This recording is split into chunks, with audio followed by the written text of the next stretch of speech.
Hey everyone, it's Matt with Redline Studios here in New York City with another Save Thursday suggestion.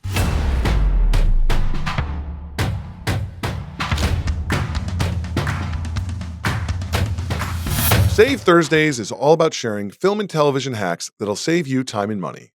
I'm going to give you my own suggestions on products and cost-effective methods that'll hopefully keep your budget low. Most productions, big or small, are all about saving money, and so here are some tips and tricks on how to do just that. Today's Save Thursday topic is how to soundproof a studio. I'm going to go over what I learned when I soundproofed our stages here at Redline Studios in New York. Let me share you a little secret. My business partner and I didn't build Redline Studios with trust funds, loans, or a rich uncle in the business. We built it with literal blood, sweat, and tears, and a whole lot of trial and error. During COVID, when everyone else was leaving New York City, we doubled down. We invested in our space and fully sound treated our stages. Here's what I learned in that process. Number one, walls. Density is everything. Before you start to soundproof your space, you need to figure out what's behind your walls. Is it brick? Is it another tenant? Is it another building's outer structure? Some of our exterior walls were solid brick, and so they were already great for sound containment and soundproofing. When you're dealing with hollow walls, you need to build some dense layers, and there's often debate about whether or not you should use wood studs or aluminum. I've used both, and both have had good results.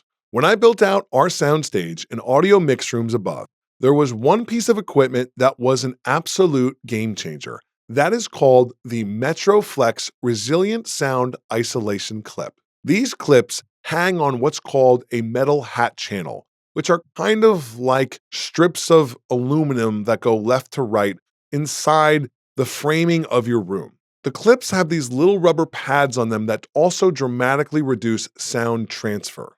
I've built rooms with them and without them, and they are night and day. If there is one piece of hardware and equipment that I would absolutely advise you use, it is these little clips. I don't know how they work. I don't know what makes them work so well, but I can tell you the rooms that I have built using this material and the system that goes in place with it, with how the sheetrock is secured onto these clips, is just incredibly noticeable. I remember the first studio space we built using them. When we walked into the room, after securing all the gaps and caulking every corner, you could just hear the difference of the space. It not only keeps sounds out incredibly well, it just keeps sounds in incredibly well. Now let's talk about the voids in between your joists. Those also need to be filled with a material that's called Roxul Safe and Sound. Now, they make fancy soundproofing versions of this as well, but I found that the stuff you can buy at Home Depot works just as well and saves you a little bit of money. Another thing you need to be conscious of when you're going to soundproof a space is being aware of any pipes in the walls and in the room. Pipes equal hidden sound highways. Water, heat, and HVAC pipes can not only create sound, but carry sound. I remember when we built our soundstage downstairs, we had a copper HVAC pipe that wasn't making noise, but it was acting like a telephone for sound outside of the studio, in the city, to transfer down and enter our space. The solution to that was we built a sealed box around it with plywood and stuffed it full of Roxul, and that took care of that. They also make soundproof wraps that are basically like duct tape or gaff tape that you can put around pipes. You just have to be conscious when using them on heat pipes because sometimes it can melt the adhesive. Another thing you can do to help avoid those clanging heat pipes is to ask your super to bleed the pipes every winter.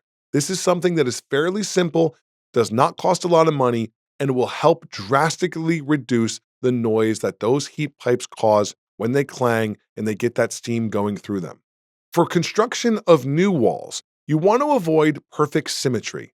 Sound loves to ping pong in square boxes. Think about pitching your walls at a small offset degree to help the transfer of sounds within the room to not bounce all over the place. Let's talk about floors. We stripped our floors down to the original beams and rebuilt them. We used incredibly thick plywood, and then a layer of sheetrock, and then more plywood on top. We also use something called Owens Corning Quiet Zone acoustic mats. This is kind of like an underlayment that you put down to help reduce the noise of footsteps and vibrations. This sandwich of plywood, sheetrock, and more plywood was all held together with something called green glue, which is a sound dampening adhesive that never fully hardens or solidifies. This is what you want. Sometimes people get confused by this, thinking that it's not fully drying. Well, it actually is meant to stay like that. It's meant to stay soft and rubbery. If you're going to do this floor method of plywood, sheetrock, plywood to have this thick layer of floor, just remember not to align the seams, and you should actually have them overlap. If you have the ceiling height, what you should do is build a floating subfloor using Metroflex floor joist isolators.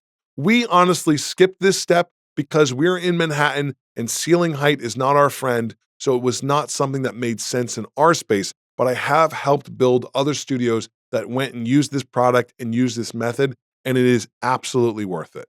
Another thing that I did test and use on our 4th floor, which is above our soundstage, was something called loaded vinyl MLV. This is like this really, really thick, heavy rubber material that almost looks like a carpet runner that you're supposed to kind of lay on the joists in your floor in a kind of woven pattern to sit and fall in the joist, go above the joist, sit and fall in the joist, kind of making like a rolling fluid finish to it. So I have to say, this was one product that I really did not feel like it added anything. I have used this material in floors and then I've not used it. And just to the naked ear, I do not really notice a major difference. So I wouldn't really recommend it. I think save the money. There's a lot of things online that get written up about loaded vinyl and how to use it, but I just did not find it to be effective enough to justify buying it if I were to build a soundstage again. After you build your floor, let it settle. It's going to creak, it's going to move, it's going to shift and make noise. And at first, you're kind of like, holy shit, this is so loud. That does go away over time. Let's talk about the ceiling. Here in New York City, you are really limited with space, and so we had to take those limitations and turn them into assets. What do I mean by that? If you look at the ceiling of our studio space, it's raw and exposed, meaning that you can see the underlayment and the bays from the floor above. We wanted to keep that for the ceiling height, and so we could hang lighting fixtures in those bays, but we still also needed to soundproof them. In the bays, which go up maybe a foot or two, inside those voids, we secured 2 thick layers of sheetrock with green glue in between them, kind of making another sandwich, and then securing them with drywall screws into the floor underlayment above us. After the layers of sheetrock, we then stuffed a layer of Roxol, safe and sound. Then, on top of that, we spray foamed the hell out of it. So we really did 3 kind of layers of treatment: sheetrock, double sheetrock, green glue, secured to the ceiling, Roxol under that, spray foam on top of that. We also spray foamed before we put the sheetrock in to just really cover and seal any deep voids and cracks that might have been in the wood. It's amazing when you start spraying this foam into what looks like a 2-inch crack and you end up filling it with 5 feet of foam. It just shows you how many voids can be hidden in your floors or in your walls that you just don't realize. I think we kind of overdid it, to be honest with you, with the sound treatment of the ceiling, but we don't hear anything from above now. And the best part of it all, that entire process didn't steal any headroom away from our lighting fixtures. Now, we are lucky enough to have the floor above our soundstage where we have our post-production wing, so we did do some additional treatment to the floor on the top side. We did add rubber isolation pads when we added a new floor, and we did put that loaded vinyl in, but like I said earlier, I wouldn't do it again if I had to do this all over because I just didn't think it was very effective. And then we did also add a final layer of very thick carpet. Now, one thing I got to tell you when you're going to use the Roxol, when you are putting that in your ceilings and floors and walls, make sure you wear gloves and a mask and goggles. It's very irritating and the fibers can kind of get in the air and you don't really realize it, but then you realize it on your way home when you're coughing and blowing snot rockets out of your nose of Roxol fiber. It's not something I really wish upon anyone. One thing that I gotta point out is that doing this process makes you insane. You have to expect an almost OCD level of attention. You think you've sealed everything, then you hear something new. This process becomes an obsession. You have to adjust as you go. And here's the honest truth. No studio, unless it's a massive Warner Brothers soundstage, is 100% soundproof, especially here in New York City. Unless you are spending hundreds of thousands of dollars, no studio is going to be perfect. Be wary of spaces that claim they are. Always, when you are looking for a sound studio, ask for audio samples of shoots that have existed in the space prior to yours. Come and take a studio tour.